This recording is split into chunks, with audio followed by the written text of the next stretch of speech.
Hello ladies and gentlemen, welcome to our talk. Today we're going to be talking about video content and its use and integration into websites and thinking a bit more outside of the frame. Hi there, I'm Jack Warden, a front-end developer at Zengenti. My role is a front-end developer at Zengenti. Obviously, the main focus is the front end of the websites, but I also get involved in the UX and design stages. Along with the front end, a large portion of my job is all about the implementation, which is taking the front end and putting that onto Consensus. And I'm Matthew Addis. I'm the marketing assistant at Zengenti. A lot of my work involves making video content for YouTube and on our site. And video has been a big passion of mine ever since a young age, where I would go away on holidays and I'd make the family holiday video. And then I started filming stage shows and short documentaries and performances and all sorts of other stuff as well. Cool. So what's this all about? So today we're going to cover some key points. The first one is what to consider with video production and integration. And how performance affects your video. And we'll also take a look at the future of video, especially of the use of it on the web. So some of the common integrations for video are the main embed. So this is where you usually use a third-party software like YouTube or Vimeo, and you upload your video to them, and then you take a bit of code and put it on your website. Usually in the middle of a web page with supporting text and information with it. Yep. This is really good as well actually for analytics, because the third-party vendors allow you to have a lot of in-depth analytics with your content, so you can find out who's watching it, how long they're watching it for, where they're watching it, and how they got there. Cool. So one of the next uses we see quite a lot of is the video banner. This is sometimes used as a background ambient element, where you have a background video with overlaying content on top of that. But also you see it sometimes being used as like a feature banner with the actual video on there. You don't normally see certain types of video on there to do with just kind of depending on the video content. Just for an example, you wouldn't normally find something like a product specification video as a banner. This is mainly purposed down to the fact that other inline embed tools give you a bit more control functionality, and taking that away from a banner isn't great for a kind of specification video. So moving on from there, the next point we see quite a lot of is a pop-up modal. So this is where you've got your actual page. So let's, for example, let's say we've got a blog page. You'll have a call to action, something like view video. Once you activate that button, and an overlaid modal will pop up. And this is essentially just an iframe that you can have any kind of content in there. So for this example, we'll have the same inline embed from the first example.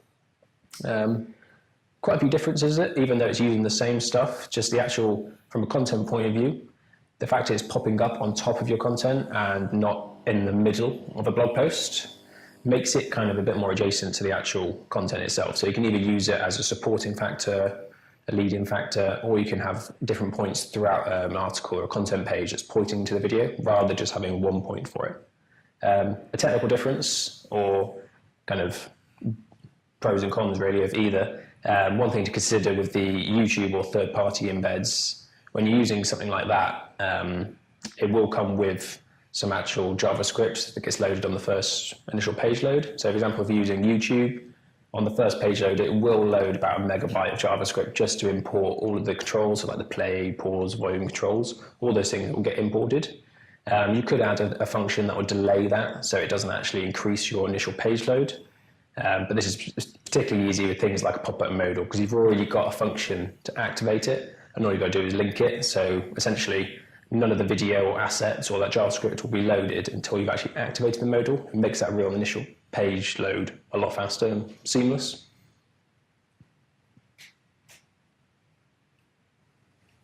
So you've also got some key considerations to make when you're producing your video content and implementing it into your site. The first one is value. So making sure that the content that you've got on the page is giving value to your users. So making sure that it's relevant, informative, and it's what the user is expecting to see. After that, you've got accessibility, which is making sure that all of your videos are accessible. It's pretty obvious, but Video is quite a difficult format for information to come in for some people, so they may not be able to hear what you're trying to say, and they may not be able to see what you're trying to show.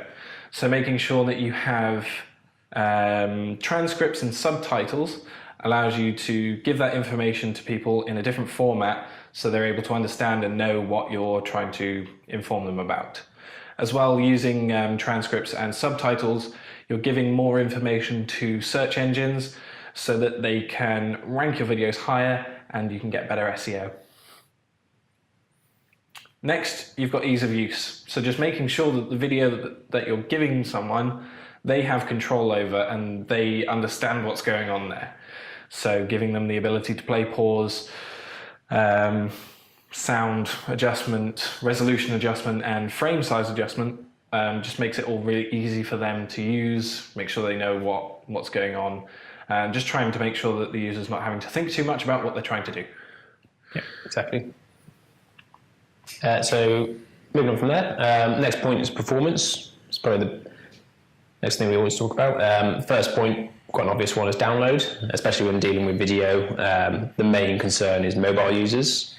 So essentially here, it's just about giving mobile users an alternative, because if you've got your desktop version, and if you're loading a video, especially if you're loading it from your own server, so if you've got a large MP4 file, whatever it is, if you're just going to reduce that size from a front-end aspect and not actually changing the resource that's being used, the mobile data is still going to pull that down, which will add a large cost to a lot of your customers. So they'll be using a lot of their data bandwidth just to view the video. So it's really key and quite a big consideration really to make sure that you actually offer some kind of alternatives, maybe image fallbacks, because sometimes on a mobile, the video you're trying to show might not be completely relevant for a mobile user. It kind of depends on the use, but making sure you give that different version is quite crucial. And to do that, you can use compression. So making sure you're using the right codecs and formats for your content is really important to making sure that the file size is small enough and adequate enough. So making sure you use formats like H.264, which produces an MP4 file. It's the sort of standard codec that you would use for producing video. It produces really high resolution to really low resolution, depending on what you want. And it's a very versatile codec as well. So that's the standard that we use here. As well, you've got to make sure that that's when you're making the video. If you've got the video, you can also compress it using third-party softwares. So being able to just take the video, change its format, change its size and resolution, etc. But you need to keep an eye on artifacting. So this is where you compress something too much and you lose a lot of visual data and audio data as well, which makes the image just look really bad and just not really what anyone wants to see. It's not very good quality. You're losing that information and data there. Cool. So yeah, going on from there, this is the bit where we want to start looking at kind of where the future of web is, and quite an exciting, what seems to be quite taken off really popular at the moment is integrating 360 a lot more. So the whole 360 term has been around for a while, and it seems to have been coined now as kind of a all-encompassing word for 360 static images, videos, like virtual reality, that kind of elements. So some people might have already seen 360 back when we used to use things like Flash integration, where you'd manually take every aspect or every angle of a room and then stitch it all together and then output it through something like Flash, and then the user could click and drag and view every perspective. Just in case no one has actually seen that, we've got a quick example. So this is where we've got a 3D rendered world, and you can just see you've got every view and aspect. So that could be whatever you want it to be. And then going on from there, this is actually an example of the unrendered flat image. I wanted to show this because even though the actual output is that whole 3D aspect, it's really important to remember that either it's a video or a panoramic or whatever image it is still being saved as this unrendered flat element. So it's still pretty straightforward in that aspect, and the output is actually what's creating that illusion, essentially. So at the moment we're seeing a lot more uses of these, and it's becoming really popular again. And we believe it's through uses of things like smartphones and the whole technology being a lot more accessible and affordable for a lot of people. So the first example for this is a static sphere image. This is just what Google's actually calling it. It's their kind of version. I know Apple offer their own version as well. But we're finding just phones natively offering this service built in, so people have got the ability to take static sphere images from their phone.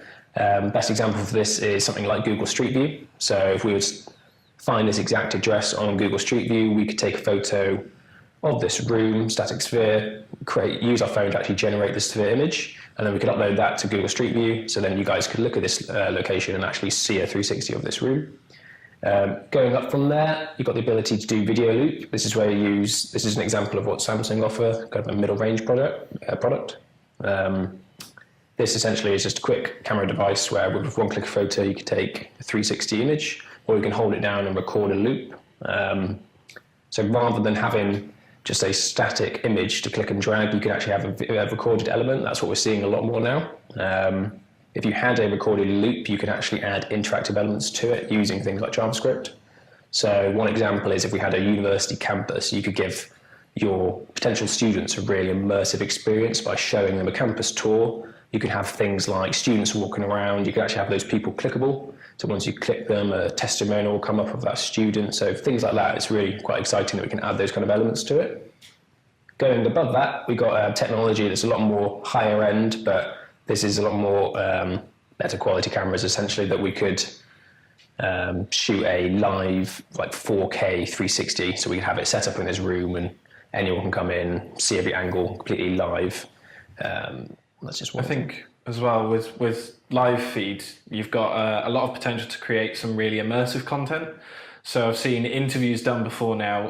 One that springs to mind was one from Michelle Obama, where she sat down and had a traditional style interview, which is where she was just with the interviewer and she was just sat next to him. And they were just having an interview, but it was all filmed in 360. So you got to see everyone behind the scenes as well. So you saw Michelle Obama's security, the guy prompting the interviewer, the lighting guys, the camera guys and everything. But it gave this really immersive feeling and you were just like a fly on the wall, which just made what they were saying a lot more, the message came across a lot better and was more immersive, providing really good content there. Cool. So what I was touching on before about adding the interactive elements, that's what we're using JavaScript to basically import and layer on interactive hotspots. So some of you may be aware that it's kind of bringing back hotspots. We used to use those quite a few years ago just for adding clickable elements or mapping areas onto a 2D image. So you'd use the coordinates of that image, just like the longitude and latitude of a map, and you actually like plot out your area. So you might have a square on, I don't know, a door that you can make clickable. So you'll basically start bringing these back actually now to put onto the 360 video elements, so we can add those interactive layers. So if we went back to that example I showed before, this is kind of like the flat render of that world. So just with this, you'd actually have your 360, you'd have your coordinates, and that's where you could map out. So the planet, for example, we can make a big clickable element that could then take you to that planet, just as an example. And the whole idea of this is taking existing technologies and kind of ideas and bringing them all together now to really enhance and make this really engaging, immersive experience through video. We think it's really coming together now through that accessibility, through the different technologies that are available, and the whole thing with mobile sharing data, that people will just be able to share this experience a lot freer, and it's getting a lot more traction. So one example we've got is this new Google campaign we've come across. It's a Google and Arts Culture campaign. It's basically a campaign to raise awareness for the national parks in America, specifically areas that don't get a lot of traffic, so like little hidden gems, particularly areas that you might need a guide to go and see. So they created this campaign to create this real immersive experience to actually take you there and kind of encourage you, invite you to visit physically and through this 360 immersive experience. So to show you a quick example.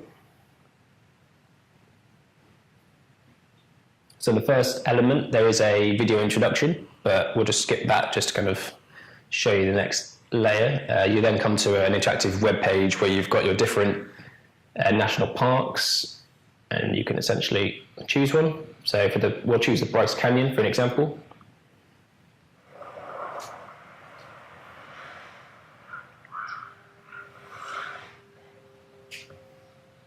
The American Southwest is known for its red rock formation. But this towering stone jungle sets itself apart from the rest. You could probably skip this if you want. I'll put it in post. Park Ranger Bryce Probably do like full screen or National something. Yeah. Park, on a journey that Shall I just go spans through the day next bit then? and Yeah. night. Defining this place. So after that video, you then come to this 360 recording. The sun is about to set, which means soon we'll be able to see a night of pristine darkness. Cities produce so much light pollution that in most places you can't look up into the nighttime sky and understand your place in the universe. But we don't have that problem here at Bryce Canyon. Come, let's take a look. So that's just one element, and then he kind of invites you to take a look at the night sky. We'll then go through to there. And it's the same again, we've got a recorded 360 experience of the night sky. This is quite a cool example, and we want to show you because it's got real interactive elements and quite an educational experience actually as well. It's really interesting. Let's try and hit mute on that. 2:30. Cool. Cheers. So yeah, same again, we've got 360 experience, and they just made certain points interactive. So we can go and learn more about the Big Dipper.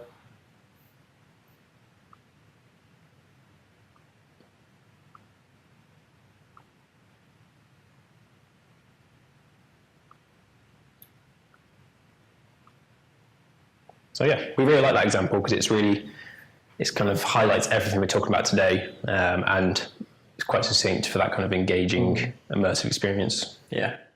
And one of the really cool things about that is that it is a complete window experience. So you've got the full screen experience there without it being supported by any other text. It isn't a sideline, it is the main focus. And that makes the content really engaging and the messaging really engaging as well. Of course, they've got the controls at the bottom there where you can get your subtitles and everything else, and your play pause button. But I just think that's a really fantastic campaign that they're doing there. Yeah, so recommend to check that out as well.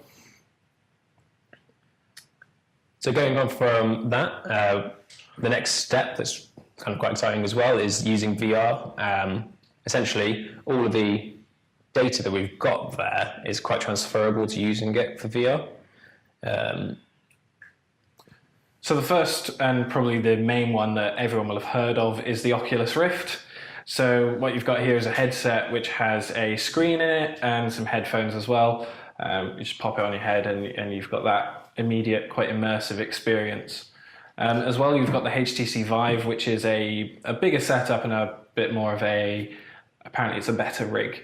So you've got the handheld devices, which I know you can get for the Oculus, but the Vive also has cameras that you have to put in a room, in the corners of the room to make sure it knows where you are. So both of these setups are quite expensive. You need a decent computer as well to run them. It can't just run off like a Mac or something. You need a big PC. As well, these are expensive just on their own. So I think the Vive is £750 there or thereabouts. And the Oculus is probably somewhere near as well. So you've got a cheaper example, which is the Google Cardboard. So yeah, this is quite a fun example. Obviously going on from there, it always seems like quite a big jump, but actually the idea of it and what the Google's trying to show with the Google Cardboard's pretty genius. It's essentially taking that VR experience and just making it really affordable and accessible. Essentially everything you need is a smartphone. They actually released the Google Cardboard plan, completely free, available on the Google site, or you can buy a pre-built one. So yeah, essentially you just drop your phone in and it will give you that immersive 360 kind of experience through a virtual reality. So if we were to take things like 360 videos, so YouTube will, by default, will actually show any 360 videos with the ability to show it through a Google Cardboard. So if you're watching one in your browser, you might see the little Google Cardboard icon. You can click that, drop it in a cardboard, and then gives you this real virtual reality experience. There's different levels as well. That Google example I was showing, if you were to watch it on your mobile, rather than having to click and drag to see the different perspectives, with a mobile, you're just changing the position and you get that kind of augmented view. That's the kind of element that real crosses that barrier and makes it really immersive. But yeah, we think that kind of is quite exciting. We're just going to see a lot more of this in the future and seeing that transition become a lot smoother as well. And I think we'll just start seeing that mobile experience get really enhanced through technologies like this. Yeah, and if you can get your hands on one of those, definitely go ahead. They're only like £5 off Amazon or wherever. And it can just really breaks down that wall between just what you think you can do with 360 and VR and what you actually can as well. There's some really cool demos you can get on your phone as well. So yeah, to conclude, hopefully we've given some key considerations and things that sometimes get missed from the common uses that we see today. Hopefully we've touched on things that we're going to see a lot more in the future as well, and we'll start seeing 360 video being used for different kind of campaigns, and hopefully I give you some ideas for how to use it. Yeah. Thank you.